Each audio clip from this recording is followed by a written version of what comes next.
And I'm looking at the ways a new technology, in this case ocean-going steamships, introduce new questions and problems into American foreign relations.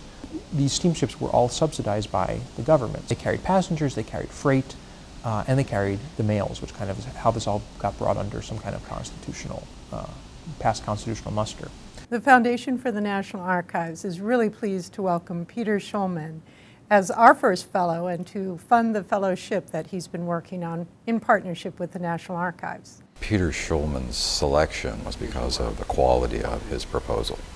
He'd done fantastic research in lots of other collections, but had never used the records of Congress to a great extent, and was really excited about what he had found. This is a telegram from San Francisco to the representatives in Congress, House and Senate. Several pages here of merchants, traders, shippers. They're very concerned that Congress is going to cut these subsidies, the $500,000 subsidy, which is a lot of money, in the mid-1870s.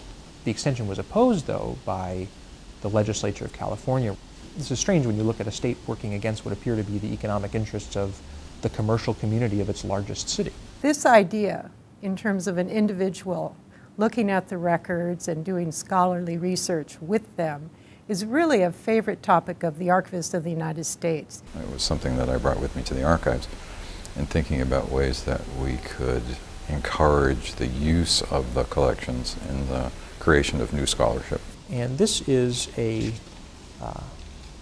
resolution from the legislature of California. The granting of such subsidies to steamship companies running on said waters facilitates, encourages, and aids the immigration of Chinese to our shores to the detriment of our state. These ships were to transport the mail. Well, on the way back, the ships were also bringing labor. So this ties in directly with an issue that's well known to historians about fights over immigration. So it ties together lots of things that ostensibly seem unrelated.